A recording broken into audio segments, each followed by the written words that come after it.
Look, are you constantly feeling on edge and you just don't know why? You might be experiencing symptoms of anxiety and you cannot ignore it any longer. So stick around and let's see what your mind and your body, what they are trying to tell you.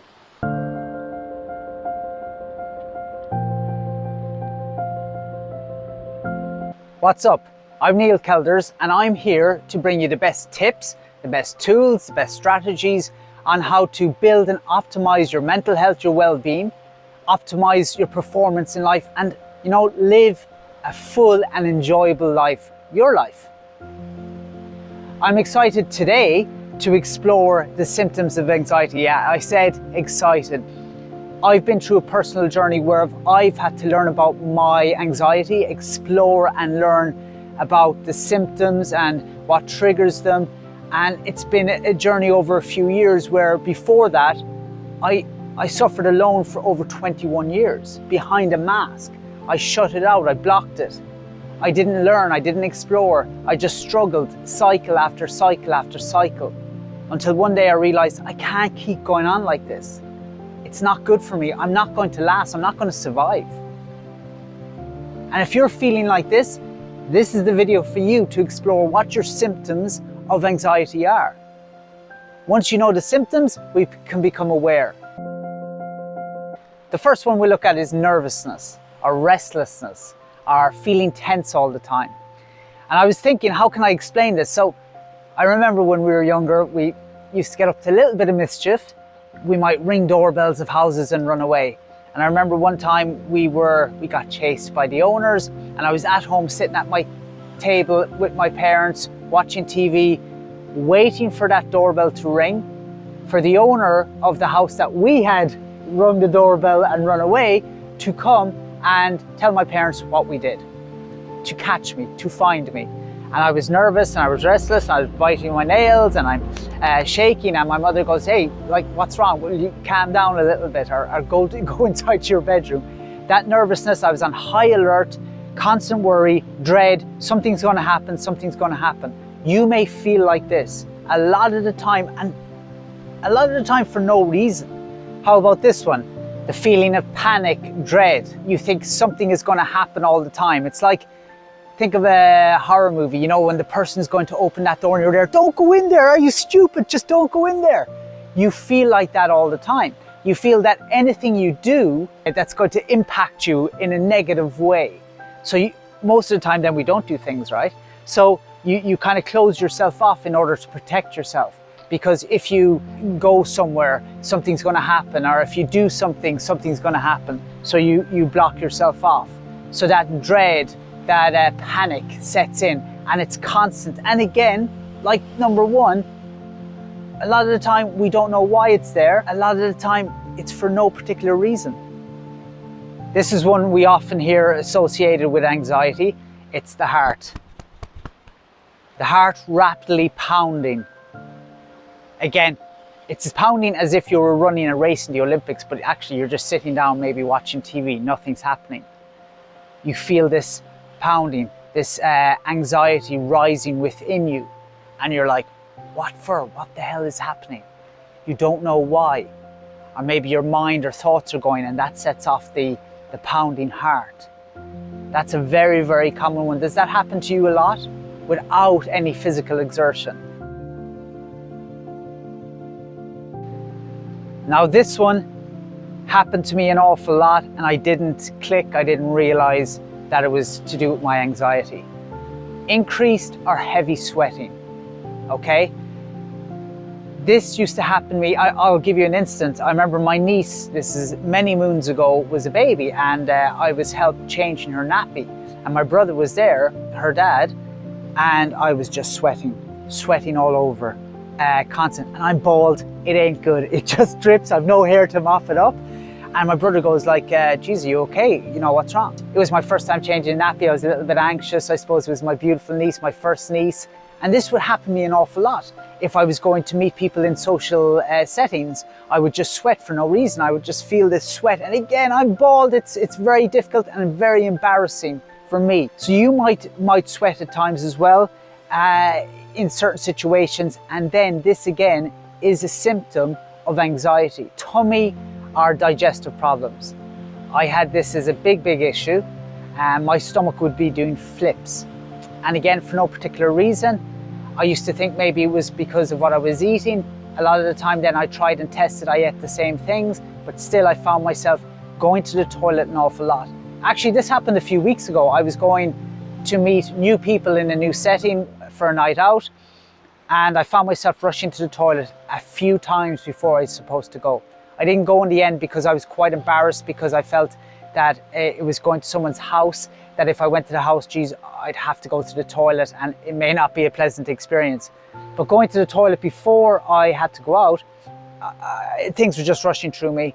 But actually it was a lot of hot air, may I say, that I was experiencing. But again, my stomach was in knots because of this social anxiety. Does this happen to you? Focus. Focusing. Even watching this, you're probably losing focus. And that's the way it happens. It's like we're a computer with so many tabs open and we're trying to look for something that we want, and good luck with that. We've just so many things going on that it's hard to focus on one thing. Happens to me all the time. It is something I needed to address, because I'd be focused for 1 second on something and then my mind would flip. Reading a book, for example, I would read a page, I'd have to read the same page 20 times. I would forget, my mind would wander. Does this happen to you? It's quite annoying, quite frustrating, leads to us being not as productive as we'd want to be. So do you find that? Do you find you have a lack of focus? Keep focusing on this video though, all right? Now, let's go and observe and see what those not so common symptoms are. What do you want? Irritability. That's a not so common symptom of anxiety. Well, something we may not see as a symptom of anxiety. Other people will see us being irritable. We may not notice it ourselves, or afterwards we might say, geez, why did I snap at that person? I'll give you an example for myself. I love going to the movie theatre during the daytime. No one's there. I usually get the theatre to myself. It's incredible. And I remember big theatre, sitting there, and someone else comes in as the movie's about to start. Two people in about a 200-seat cinema movie theatre. And I'm getting annoyed, frustrated, irritated. And I'm just looking at them all the time out of the corner of my eye. They're irritating me, they're frustrating me. And it's nothing to do with them, it's all to do with me. Difficulty sleeping, yeah? But again, you may not associate it with anxiety, but you're probably awake because you've all these thoughts, you're restless in bed. For me, when it got to a bad state, I would sleep for 45 minutes a night. 45 minutes a night. I couldn't sleep. It was so annoying. I was exhausted then every day, fatigued every day. Because I had thoughts in my mind, I was restless, my body had this energy pent up that I hadn't released. It just was all consuming. I called this the Iceland effect, because I would go to bed, wouldn't sleep, I would wake up. It was as if I was in 24-hour daylight, that I wasn't sleeping whatsoever. It just was draining, one of the worst things. When I'd wake up in the morning, my body would start shaking then, because my anxiety was just on override, overwhelmed, consuming me, because I couldn't sleep. But again, this is something you can change.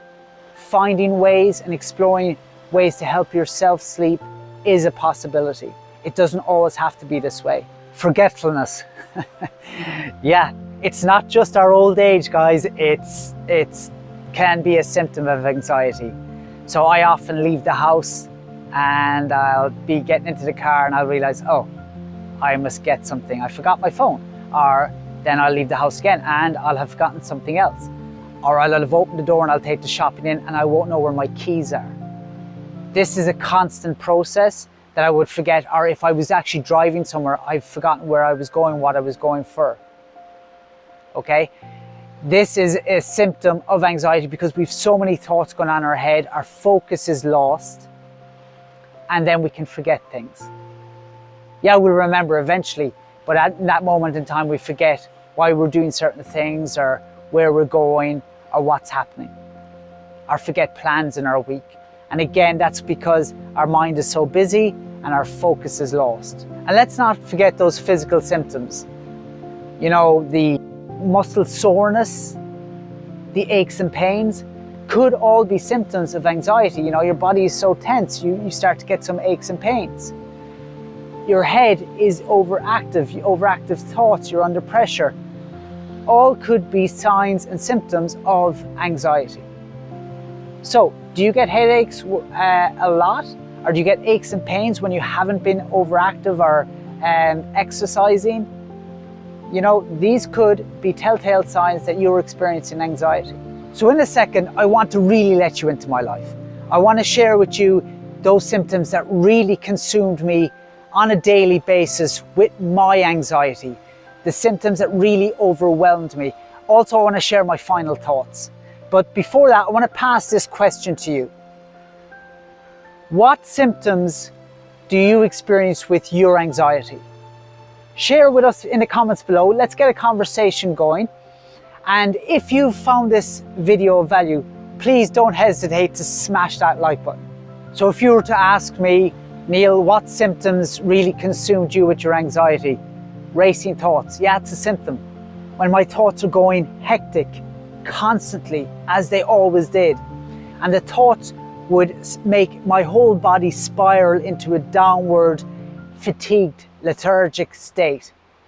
I remember one time I was going to this acting class, which I was really looking forward to, and I took the bus instead of driving to it, and I was happy on the bus going, and my thoughts started. 20 minutes later, I got off the bus, took the bus home. I didn't go to the class because of my racing thoughts. And my thoughts would always lead me to this downward spiral, negatively looking at myself and my life and being hard on myself, and would stop me and block me from doing things I wanted to do.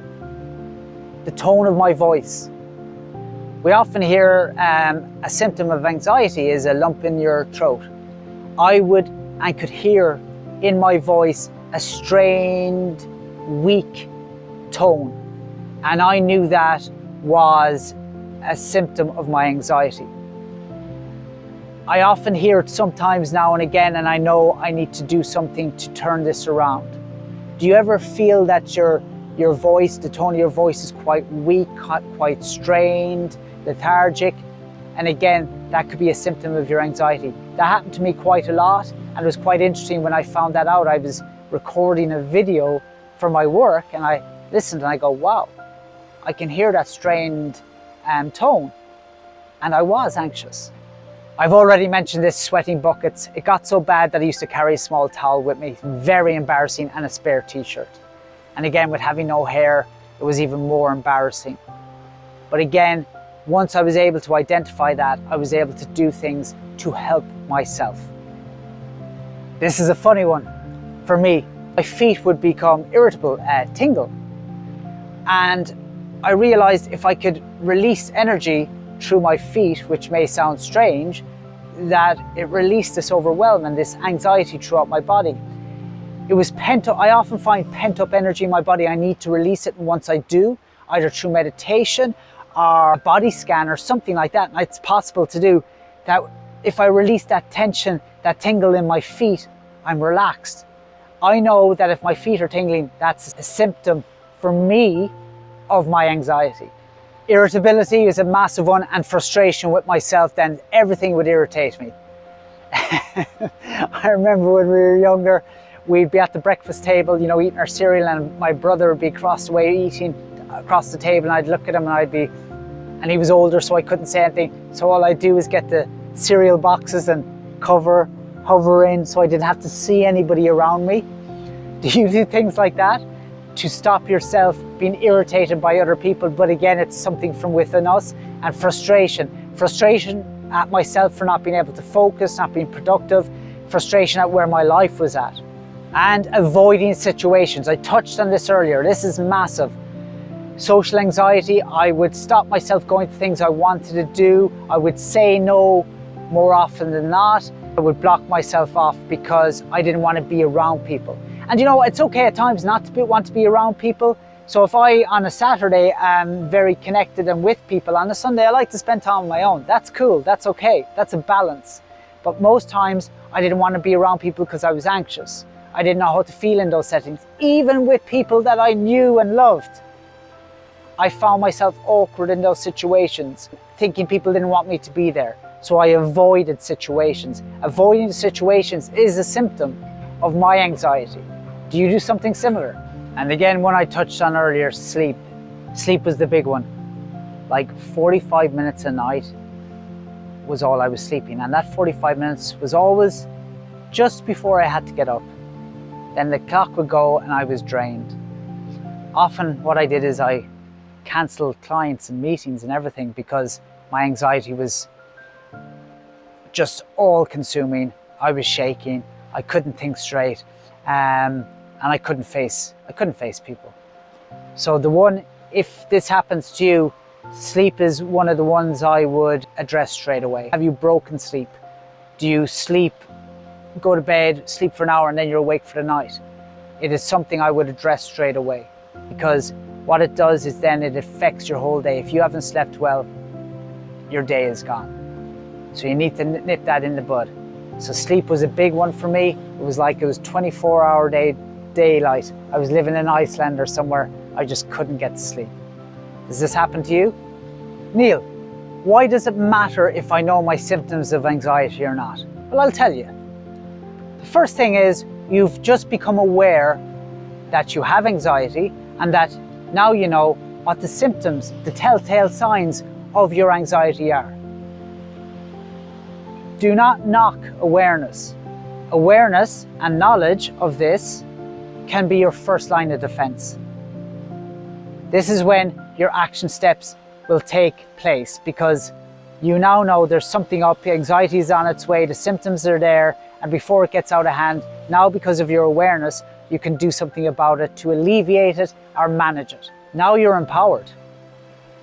Now that you're aware, you're empowered. Anxiety could be controlling your life. Now you can take some of that control back. You can manage your days better. You can find and explore those tips and tools and strategies that will help you. You've become empowered. Knowledge, awareness is empowerment. Knowing your symptoms is empowerment. It's your first step. Don't knock it. Embrace it. In a sense, knowing your symptoms can help you make a self-assessment. And what I mean by that is actually a preliminary self-assessment. Because now you can say, I have this symptom, refer to this video, and you go, I have that symptom, find what other symptoms are, and then you can recognize that, oh, maybe I have anxiety. Then that can be your first step before maybe you go to look for more professional help or talk to a professional in relation to it. And I'll be honest with you, time is of the essence. The sooner you learn about your anxiety, the symptoms, the sooner you can do something about it. You can take the action to do something about it. And sometimes it's simple steps that will help you. I took 21 years before I started to address my mental health issues, anxiety being one of them. Don't let it go that long. Let people like me and other professionals in the area of mental health help you. Learn from what others have gone through.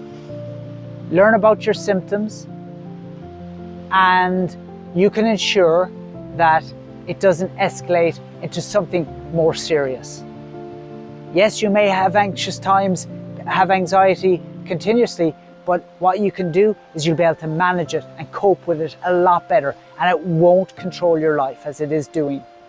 You will take back your life, take back your days, and live a fun, more enjoyable life. Believe me, it's what happened to me. My anxiety was telling me something. My mind, my body were telling me something, that maybe a certain situation wasn't right for me, or that I wasn't on the right path in this life for myself. Our situations weren't right for me. My mind, my body, the overwhelm, the anxiety, it was telling me something. I firmly believe that. If you're anxious, your body, your mind is telling you something. Something's not right. And in order to change that, you need to do something, right? Because if you change nothing, nothing changes. So my greatest tip to you is do something. Doing something will change your current situation. Now, I think you may be able to identify with some of those symptoms. Maybe not all of them, maybe some of them. And it has got you thinking that, wow, maybe I do struggle with anxiety, or it's confirming that you do. It's not a negative thing. This is a positive thing. You've become aware that yes, this is something I may struggle with, anxiety. Once you become aware, as we've said, now you can do something about it. You can take positive steps. So this is your first step, the awareness. It's a positive thing, it's a good thing. No, it's not great that you have anxiety, but you have. Now you're doing something about it. You're taking back some control, and this is your first step. So well done. Pat yourself on the back. Don't be hard with yourself. Be positive. This is a good step. You know, and it's not the only step we can take in relation to our anxiety. There are many, many steps we can take. Other steps to help us cope with anxiety are things we need to explore next to help alleviate those symptoms, or when those symptoms are raising their head, we have coping mechanisms or strategies or tools in place to help ourselves.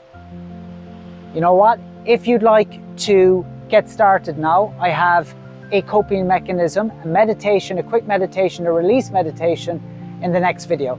So click on the next video, get started with helping relieve some of those symptoms and getting a foothold on your day. Again, I'd like to thank you very much for really taking the time to watch this video. It means a lot to me. And if you did get value from this, please don't hesitate to smash that like button, and I'll see you in the next video.